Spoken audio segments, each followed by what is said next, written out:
Welcome to the Flora Sage Podcast, a place where we help you create a life you're excited about.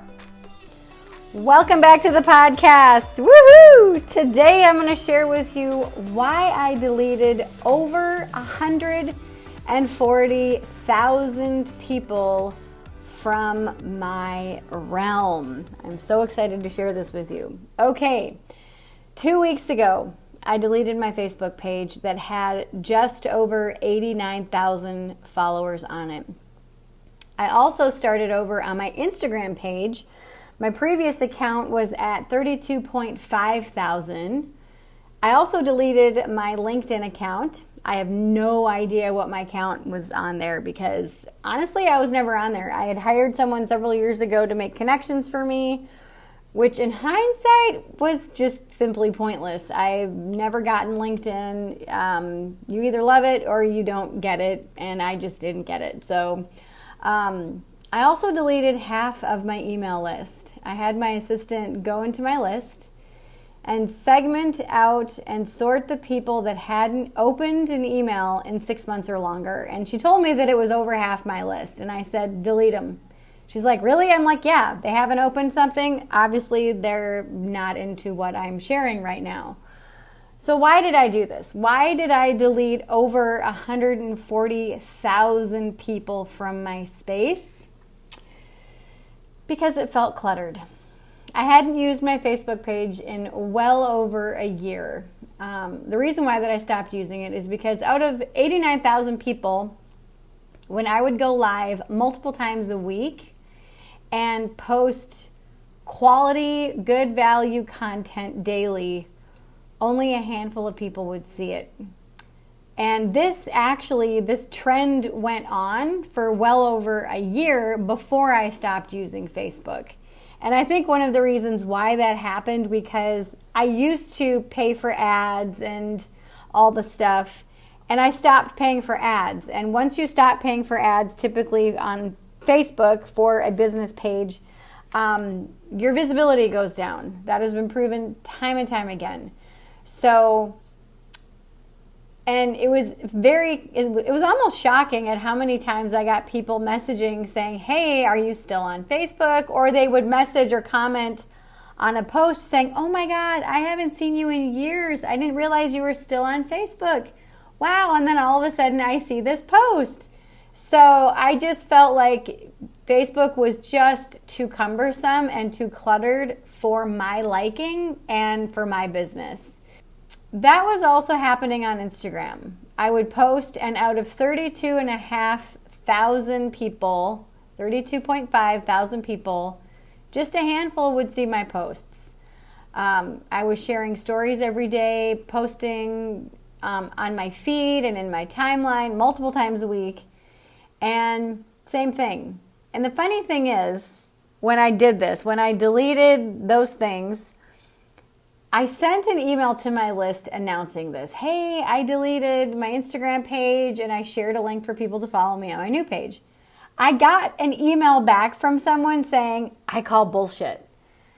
And I was like, what an interesting comment. So I actually emailed this person back with a screenshot of my Facebook page that I deleted, as well as my Instagram page that I made private and is going away. I never heard back from that person. So I do have screenshots of my Instagram and my Facebook pages showing the numbers on my new Instagram page if you'd like to see the numbers. I thought it was very interesting, and I find it odd that folks would be questioning why I would delete followers who aren't seeing my content and who aren't engaging anyway. The nature of social media has changed so much in the last 5 years.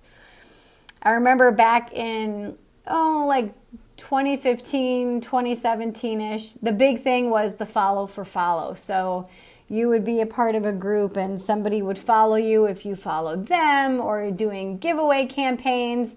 And when you gave something away that was typically of high value, that would bring in potentially thousands of followers. Now, these things did nothing but raise your vanity metrics, or AKA your public numbers. Just because somebody has a large group of people following them doesn't mean they have an engaged following that are truly interested in the work that page is doing or that message that page is sharing.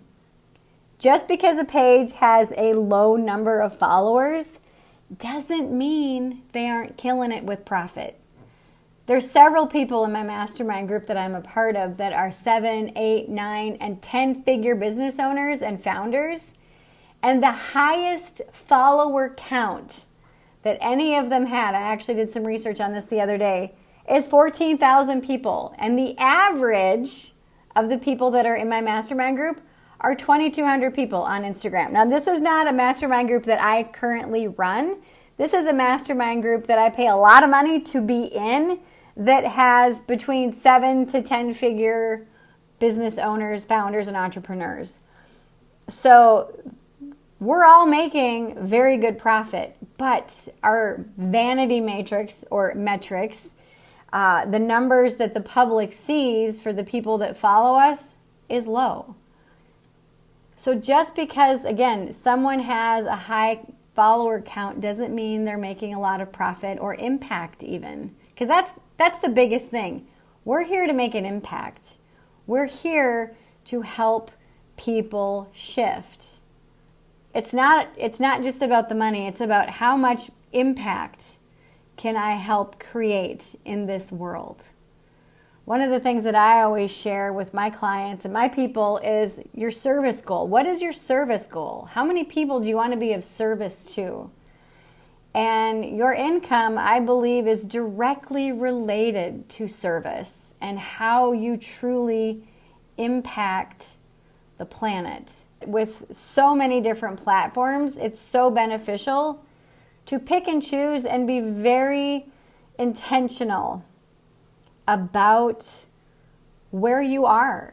And with the shifts of environment really come the shifts in your energy. And with any shift in energy comes a shift in intention and behavior. And when you recognize that energy doesn't feel good to you anymore, that is when it's up to you to lean into what feels in alignment with you and your intention around why you're on social media. There's a woman who I recently saw speak who isn't even on social media anymore, and she has an 8-figure business. She is not on social media. I'm going to say this again. She is not on social media. She has a website. That's it. And she has an 8-figure business. So I ask you, why are you doing what you're doing? And what feels aligned for you right now in this phase of your life and in this phase of your growth? Tune into that. Like, what does feel aligned for you right now? What does feel in flow at this phase of your life and in this phase of your growth? As I've grown over the years, I've decluttered my social media several times before. Those of you who have been following me for a long time have seen it. I had a spiritual channel on YouTube, and for the most part, that community was pretty good. It was actually pretty wonderful. But there was some very heavy, very toxic behaviors from certain people on there. And so much so that when it got too toxic, I just deleted my channel and my Facebook page that went with it. My evolution is inevitable. So it was very beneficial for me to refresh where I live and where I am on the internet from time to time.